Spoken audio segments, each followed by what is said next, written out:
நீங்கள் பார்த்துக் கொண்டிருப்பது உங்கள் விஜய்.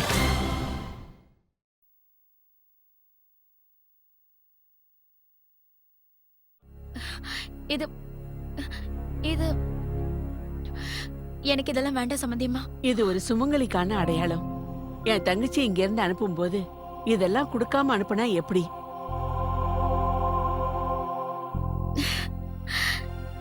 நீங்க என்னை விட பெரியவங்க, என்ன ஆசீர்வாதம் பண்ணுங்க. எப்பவும் நீங்க சந்தோஷமா இருக்கணும். தீர்க்க சுமங்கலியா நல்லா இருக்கணும். சரிங்க சம்பந்தியம்மா, நான் கிரிஜா கிட்ட எல்லா விஷயத்தையும் சொல்லி வச்சிருக்கேன். எதுக்கும் நான் அப்பப்ப போன் பண்ணி ஞாபகப்படுத்துறேன். எதுக்கும் நீங்களும் கொஞ்சம் கவனமா இருங்க. அந்த மஞ்சள் எல்லாம் இருக்குல்ல, அது இன்னும் ஒரு நாள் வெயில வச்சா போதும். அப்புறம் அந்த எலுமிச்சம்பழ ஊறுகாய் இருக்குல்ல, அதுல கொஞ்சம் வெல்லம் கலந்தா போதும். அதுக்கப்புறம் போதும் போதும் ராதிகா, போதும். வீட்டுக்கு போய் 4-5 நாள் ஓய்வெடுங்க. இங்க வந்ததுக்கு அப்புறம் உங்களுக்கு ஓய்வெடுக்கவே நேரம் இல்ல. இல்ல சம்பந்தியம்மா, அப்படியெல்லாம் ஒண்ணும் இல்ல.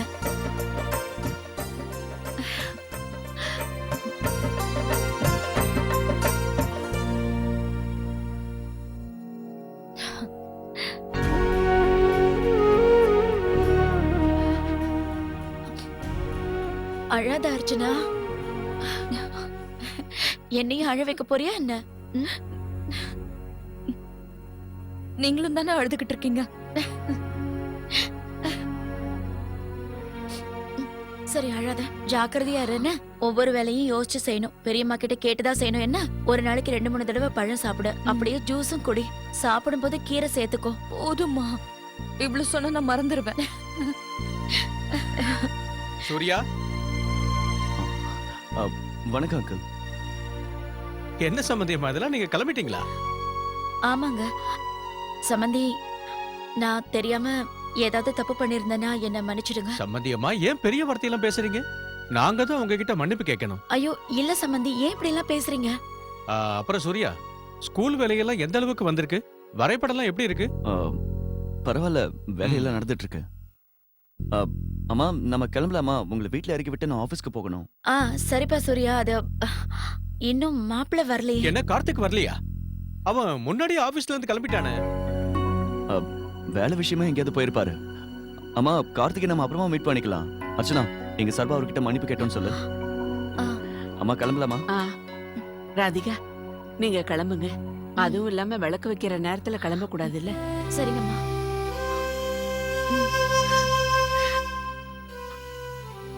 போயிட்டு வரேங்க. வாங்க.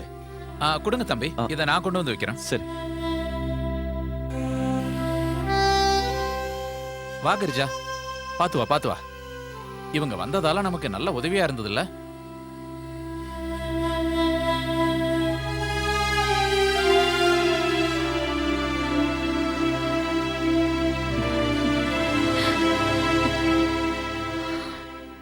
ஆமா அர்ச்சனா, வாமா, நான் டிஃபன் எடுத்து வைக்கிறேன்.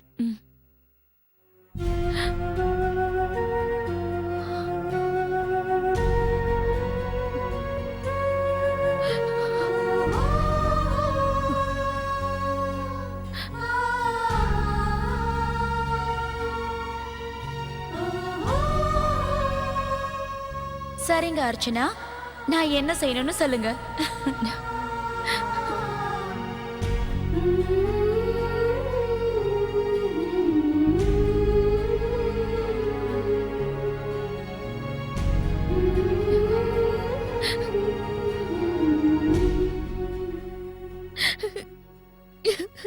Sorry, Ma. I'm really sorry.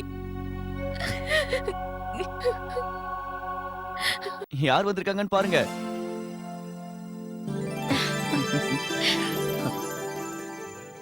Ananya, ராஜகுமாரி என்ன பண்றீங்க? பெரியமா, எப்படிடா இருக்க ராகுல்? நான் நல்லா இருக்கேன் பெரியமா. நான் எப்போ உங்களை பத்தி தான் நினைச்சுக்கிட்டே இருப்பேன். உங்களுக்கும் இங்க ஞாபகம் வந்தது இல்ல? நிறைய தடவை. எனக்கு எப்பவும் உங்களோட ஞாபகமாவே இருந்தது. இந்தாங்க பெரியமா, இது உங்களுக்காக. எனக்காகவா? பரவாயில்லையே, ரொம்ப நல்லா இருக்கு. அனன்யா செல்லம், யாரு வந்திருக்காங்க பாரு, உன் பாட்டி வாங்க வந்திருக்காங்க. வாங்க வாங்க வாங்க. செல்ல குட்டி, எப்படி இருக்கீங்க? ஆசீர்வாதம் பண்ணுங்க. சந்தோஷமா இரு சுகன்யா, நல்லா இருக்கணும். யார் கண்ணாவது பட்டுட்டு போகுது. ரொம்ப பெரிய பொண்ணாயிட்டால.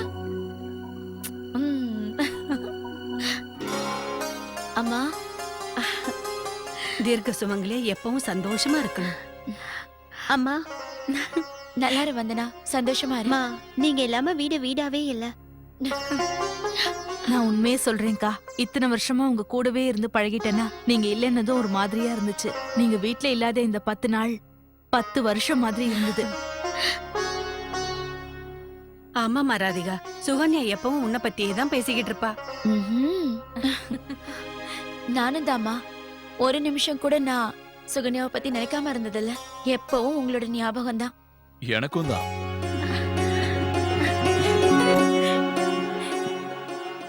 இல்ல, நான் என்ன சொல்ல வந்தேன்னா, எனக்கு என்ன தோணுச்சுன்னா, உனக்கு எல்லார் ஞாபகம் வரும்ல.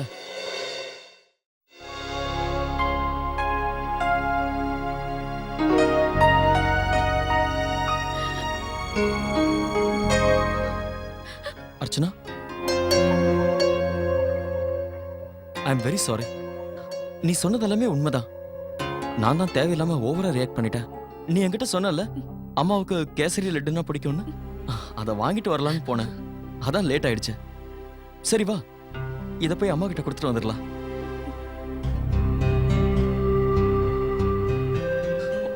அர்ச்சனா, என்னாச்சு? ஏன் அழுதுட்டு இருக்க? உனக்கு உடம்பு சரியில்லையா? அர்ச்சனா, இப்ப எதுக்காக அழுதுட்டு இருக்க?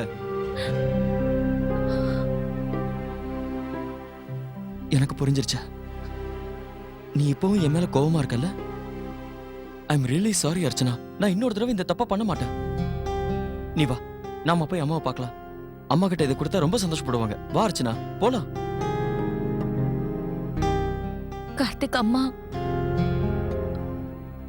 அம்மா வீட்டுக்கு போயிட்டாங்க. என்ன? எப்போ? ஏன் திடீர்னு எதுக்காக போனாங்க?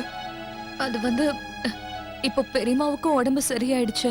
அதுவும் இல்லாம அவங்களுக்கும் ரொம்ப வீட்டு ஞாபகமா இருந்ததா. அதனால அவங்க அம்மா.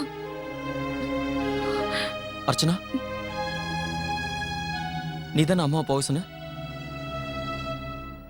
நான் காலையில அந்த மாதிரி பேசினதுனால நீ அம்மா அனுப்பியிருக்க. அர்ச்சனா, நீ பண்ணது கொஞ்சம் கூட சரியில்லை. நான் கொஞ்சம் அதிகமா பேசிட்டேங்கிறது உண்மைதான். ஆனா அதுக்கு அவங்க போகணுங்கிறது இல்லையே.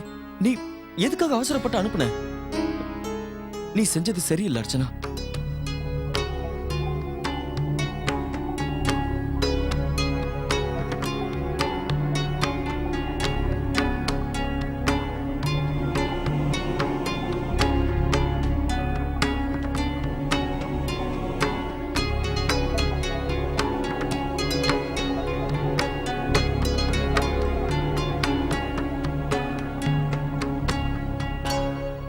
அர்ச்சனா, உனக்கு தான் என் நேச்சர் தெரியும்ல.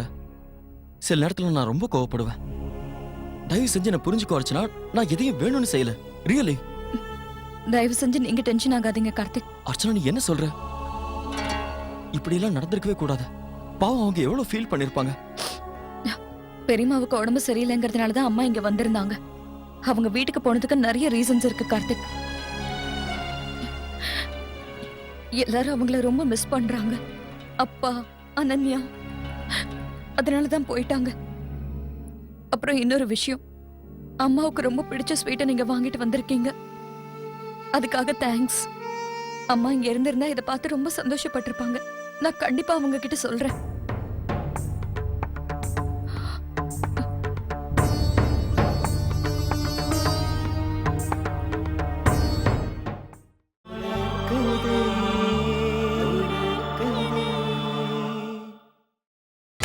நீங்கள் பார்த்துக் கொண்டிருப்பது உங்கள் விஜய்.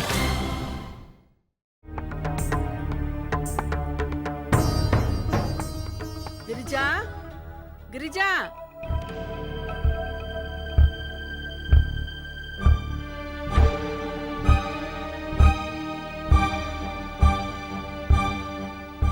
கிரிஜா, உன்னோட கவனம் எங்க இருக்கு? பெரியம்மா உன்னை கூப்பிடுறாங்க பாரு. எதுவா இருந்தாலும் ஒரு தடவைல கேளு. வேலை எல்லாத்தையும் ஒழுங்கா செய். எப்ப பாரு எதையாவது யோசிச்சுட்டு இருக்கேன்னு அம்மாவும் சொன்னாங்க. போ போய் என்னன்னு கேட்டுட்டு வா போ. இன்னொரு விஷயம், இனிமே எப்பவுமே நீ பெரியம்மா கூடவே இரு.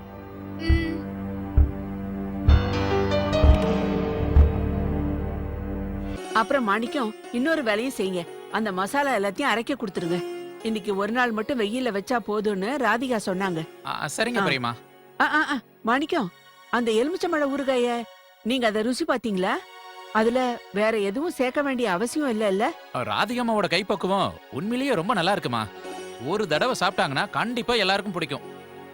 அதுவும் உண்மைதான். அவங்க இங்க இருந்த 10 நாளும் எந்த சிரமமும் இல்லாம போயிடுச்சு. உண்மைதாம்மா. பெரியமா, என்ன பெரியமா இது? மாத்திரை மருந்தெல்லாம் டேபிள்லயே வச்சுட்டு வந்துட்டீங்க. ஆ, என்னங்க, முதல்ல நீங்க இத சாப்பிடுங்க. இதெல்லாம் என்கிட்ட கொடுங்க. இதெல்லாம் இப்ப முக்கியமே இல்ல, அப்புறமா செஞ்சுக்கலாம். என்னங்க? என்ன பண்றது அர்ச்சனா? காலையில இருந்து சும்மா உட்காந்து உட்காந்து அலுப்பா இருக்கு. இத்தனை நாள் ராதிகா இருந்தாங்க, எந்த வேலையும் செய்ய வேண்டிய அவசியமே இல்லாம இருந்தது. அதுக்காக அம்மா போனதும் நீங்க எல்லா வேலையும் செய்யணும்னு என்ன அவசியம் இருக்கு? தயவு செஞ்சு நீங்க ஓய்வு எடுங்க. எல்லா வேலையும் அப்புறமா பாத்துக்கலாம். அர்ச்சனா, உன்னோட போனை நீ ரூம்ல வச்சுட்டு வந்துட்ட. ஓ. அப்புறம் கொட்டாரி கிளினிக்ல இருந்து ஃபோன் பண்ணாங்க. அவங்க மிஷின் ரெடி ஆயிடுச்சா, இன்னைக்கு ஈவினிங் அப்பாயின்மெண்ட் கொடுத்துருக்காங்க. அதெல்லாம் சரி. ஆனா இன்னைக்கு நாம எப்படி போறது? நான் ஃபோன் பண்ணி கேன்சல் பண்ணிடுறேன். ஏன்? கார்த்திக், பெரியம்மா வீட்ல தனியா இருப்பாங்க. அதுவும் இல்லாம அம்மா வேற. ஆ, நான் என்ன சொல்ல வந்தேன்னா, அம்மா இங்க வந்துட்டோம், அதுக்கப்புறமா நாம போலாம். சாந்தி எப்ப வருவா என்ன ஏதுன்னு ஒண்ணுமே தெரியல. நீங்க நேரத்தை வீணாக்க வேண்டாம். ஐயோ பரவாயில்ல பெரியம்மா, முதல்ல உங்களுக்கு முழுசா சரியாகட்டும், அதுக்கப்புறமா போறேன். நான் இப்ப நல்லாதாம்மா இருக்கேன். கொஞ்ச நேரம் தானே ஆக போகுது. நீங்க போயிட்டு வந்துருங்க. பெரியம்மா, எனக்கு போகணும்னு தோணல. இப்ப வேண்டாமே. அர்ச்சனா, நீ எதுக்கு டென்ஷன் ஆயிட்டு இருக்க? நாம சீக்கிரமா போயிட்டு சீக்கிரமா வந்துடலாமே. அதுவும் இல்லாம அப்பாவும் வீட்டுக்கு வந்துருவாரு. போயிட்டு வாங்க. சரிங்க பெரியம்மா. ஆனா நாங்க போனதுக்கு அப்புறம் நீங்க ஓய்வு எடுக்கணும், வேலை செய்யக்கூடாது. சரி. மாணிக்கொண்ணே, பெரியம்மாவை கொஞ்சம் கவனிச்சுக்கோங்க. நீங்க கவலைப்படாதீங்கம்மா, எல்லாத்தையுமே நான் பாத்துக்கிறேன். கிரிஜா, இங்க வா. இத பாரு, பெரியம்மா தனியா இருக்காங்க, அதனால என்ன வேணும்னாலும் உடனே செய்யணும். அவங்க கேக்குறத உடனே எடுத்து கொடுத்துரு. இவங்களை எந்த வேலையும் செய்ய விடாத. அர்ச்சனா, நீ போய் ஃபைல்ஸ் எல்லாம் எடுத்துட்டு வா. ம்.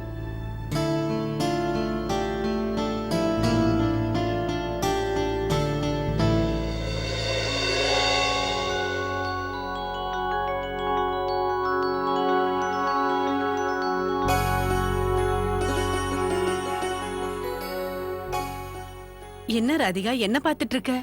எல்லாமே அப்படியே தானே இருக்கு. இங்க எதுவுமே மாறலல்ல.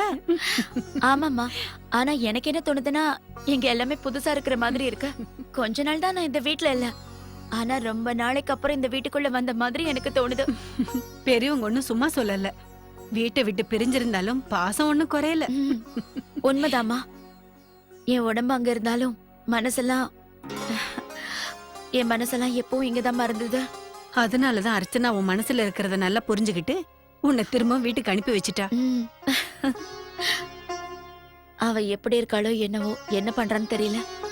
மாணிக்கம் தயிர் எடுத்து வச்சாரா இல்லையான்னு தெரியல. எங்க இருந்தாலும் நமக்கு ஏதாவது யோசனை. நீ இங்க இருந்துகிட்டு அந்த வீட்டை பத்தி கவலைப்பட்டுகிட்டு இருக்க. எதுவா இருந்தாலும் நம்ம சீக்கிரமா செஞ்சாகணும். ஆமாண்ணா, நேரம் ஆயிடுச்சுன்னா அப்புறம் பரவாயில்ல, ஒரு முறை பேசி பார்க்கலாம்.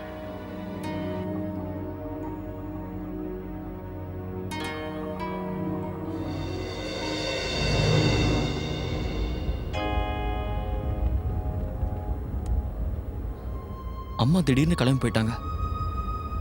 எனக்கு அது சுத்தமா பிடிக்கல. அப்படி நடந்துகிட்டதை நினைச்சா எனக்கு ரொம்ப வருத்தமா இருக்கு. அவங்க எப்பவுமே எனக்கு கார்த்திக், இதுல உங்க தப்பு எதுவுமே கிடையாது. அதனால நீங்க சும்மா ஏதேதோ யோசிக்காதீங்க. நடந்து முடிஞ்ச விஷயங்களை அப்படியே விட்டுடுங்க. அத பத்தி நாம பேச வேண்டாம். இதுக்கு மேல எதுவும் யோசிக்காதீங்க. எல்லாம் நார்மலா தான் இருக்கு.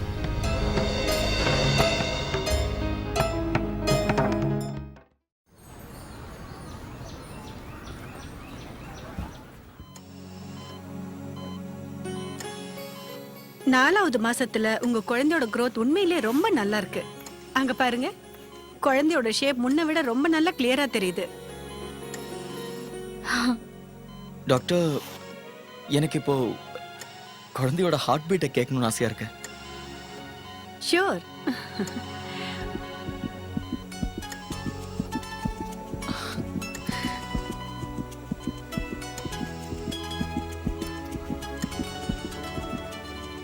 அர்ச்சனா, எனக்கு என்ன தோணுதுன்னா, நானும் டாக்டரா இருந்தா நல்லா இருந்திருக்கும்.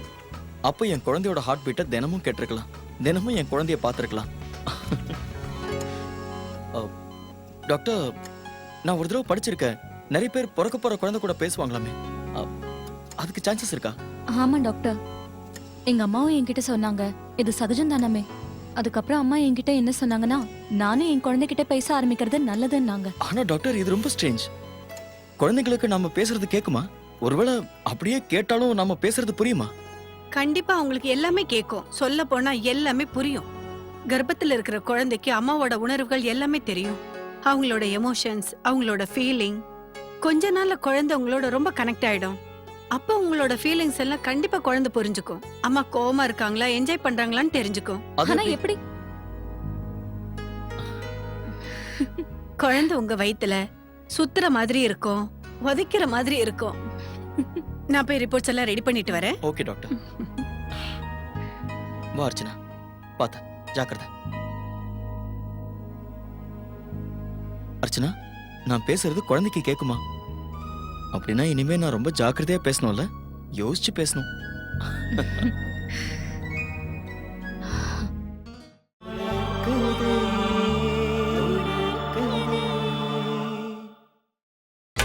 நீங்கள் பார்த்துக் கொண்டிருப்பது உங்கள் விஜய்.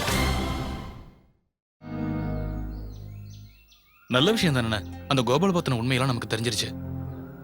எது நடந்தாலும் அது நம்ம நல்லதுக்கு தான் நடக்கும். ஆம், அதெல்லாம் சரி. இத பத்தி உங்க அம்மா கிட்ட எதுவும் சொல்லல சூர்யா? இல்ல, எதுவும் சொல்லலப்பா. அம்மா நேத்து கூட என்கிட்ட கேட்டாங்க, ஸ்கூல் வேலையெல்லாம் எப்படி போயிட்டு இருக்குன்னாங்க. அப்ப கூட நான் எதுவும் சொல்லல. அதுவும் நல்லதுதான். அவகிட்ட இத பத்தி நானே சொல்றேன்.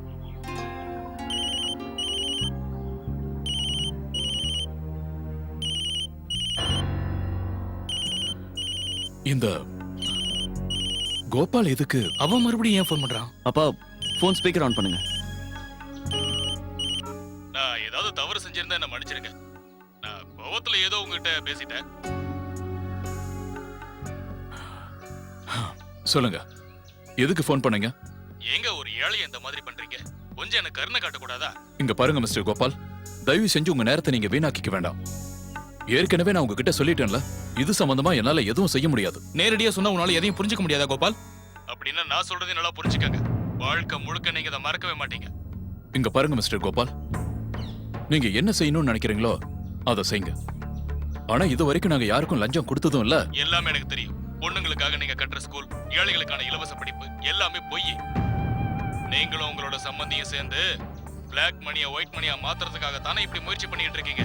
2-3 வருஷத்துக்கு இந்த ஸ்கூலை நடத்தி அப்புறம் நஷ்டம் வந்துருச்சுன்னா மூடிட போறீங்க. பைத்தியக்காரத்தனமா என்ன உளறிக்கிட்டு இருக்கீங்க? நான் எதுவும் உளரல சூர்யா, உண்மையை தான் சொல்றேன். இங்க பாருங்க விஸ்வநாதன், உங்களோட கடைசி முடிவு தான் என்ன? என் முடிவை நான் ஏற்கனவே சொல்லிட்டேன். அப்ப எது நடந்தாலும் என் மேல வருத்தப்படாதீங்க. இங்க பாருங்க கோபால், நீங்க என்ன செய்யணுமோ அதை தாராளமா செய்யுங்க. எங்களை எவ்வளவு தூரம் நீங்க மிரட்டினாலும் நாங்க பயப்பட மாட்டோம். வச்சிடுறேன்.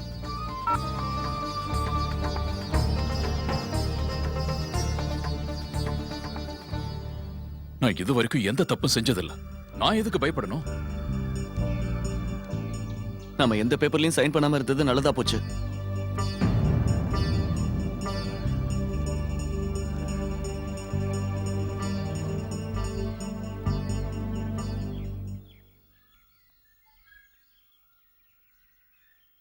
மாணிக்கம், ஆமா, நீங்க சீக்கிரமா பருப்பு ஊற வைங்க. சரிம்மா. நான் அதுக்குள்ள நந்தினி கிட்ட போய் பேசிட்டு வரேன். ரொம்ப நாள் ஆச்சு நான் அவகிட்ட.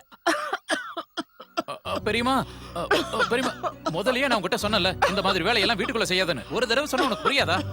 இன்னும் என்ன பார்த்துட்டு நிக்கிற? போய் தண்ணி கொண்டு வா போ. இங்க பாரு, கைய கழுவிக்க. பெரியமா, நீங்க கொஞ்ச நேரம் வெளியில வந்து உட்காருங்க. இல்லனா மிளகாய் நடியில இருமல் இன்னும் அதிகமாயிடும். வாங்க. பாத்து பாத்து பொறுமையா உட்காருங்க. அப்படிதான். ஐயோ, மிளகாய் நடி ரொம்ப அதிகமா இருக்கும் போல இருக்கு. அதனாலதான் இப்படி. இந்த கிரிஜா வேற இன்னும் வரல. இந்தாங்க. எனக்கு இல்ல பெரியமா கொடு. பெரியமா, இந்தாங்க தண்ணி குடிங்க.